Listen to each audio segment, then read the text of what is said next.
Why should we pray? Have you ever wondered or asked the question, if God knows everything, if God sees everything, then what's the purpose of praying?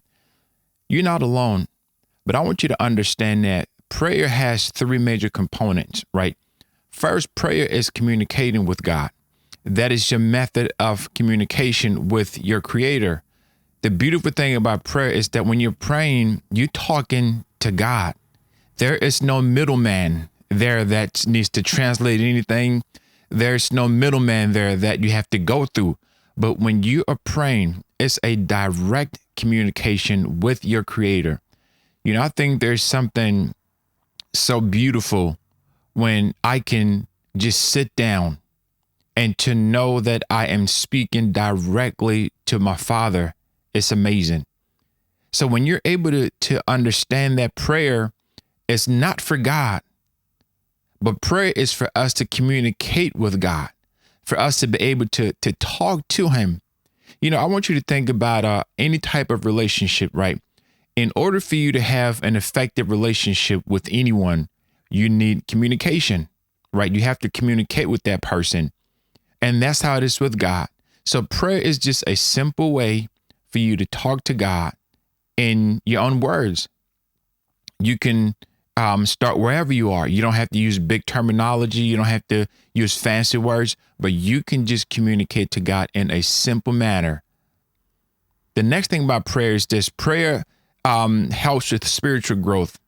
You know, regular prayer strengthens our faith and relationship with God. If you're looking to build a solid relationship with the Lord, if you're looking to grow spiritually, you have to pray. You know, that's why Jesus said to his disciples, but when you pray, he didn't say, but if you pray, or if you feel like praying. So prayer is a commandment that Jesus gave us because he understands that there are a lot of things that are happening that in order for you to have an idea, in order for you to grow, in order for you to strengthen your faith with God, in order for you to strengthen that relationship with the Lord, you have to pray because it strengthens you spiritually. You know, you're a spirit being. You have your spirit, you have a soul, and you live in the body. So when you're praying, your spirit is communicating with God. You're strengthening yourself. So it's not just something you do when you feel like it, but you need it. And point number 3 about prayer is this: prayer allows divine intervention. You know, there are times when you're going through something and you're facing challenges, whether it's financial, it's emotional, it's spiritual, it's physical, and you need divine intervention.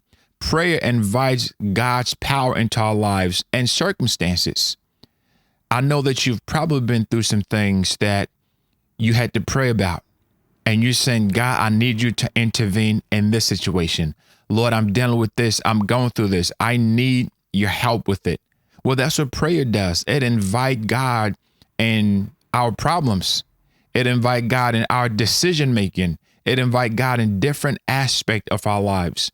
So when you need intervention, when you need support, when you need help, God is only literally just a prayer away. So I want to give you 3 ways that you can be able to apply this. Okay.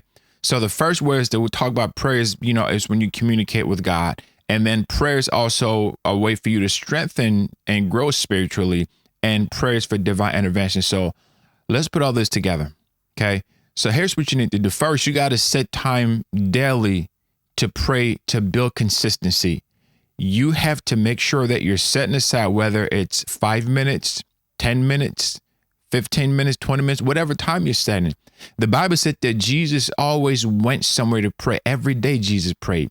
Daniel prayed 3 times a day around the same time. So you have to set up a time every day, whether it's when you wake up in the morning, or you're going to bed at night, or in the afternoon while you're at work, you're taking a break. Just set some time apart so you can be consistent in your prayer. Another thing to that you need to do is you want to keep a prayer journal to track God's response to you. Okay. All God's responses to you. It's great to have a journal because when you're praying about something, you can look back and say, you know, I prayed about this issue, you know, 3 months ago, and this is what I was praying for. This is what I was thinking. This is where I was at. And then you can write and say, okay, this the progress. This is how God responded to me. This is what God is saying to me. When you keep a prayer journal, you can be able to go back sometimes months and sometimes even years to see that God has been responding to you, and you need to be able to take action.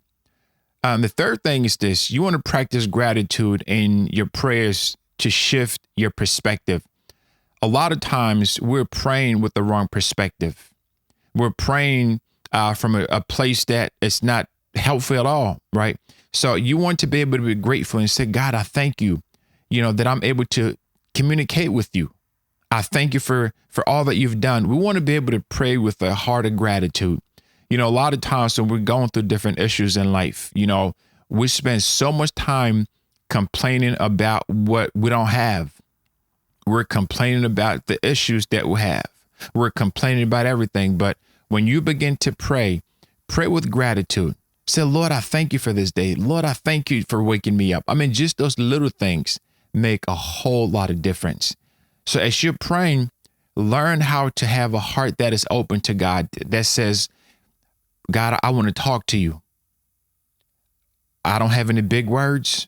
I'm just going to talk to you the way that I normally speak. And God understands, because he wants to hear from you. God is waiting to hear from you right now. So take a moment to talk to your Father.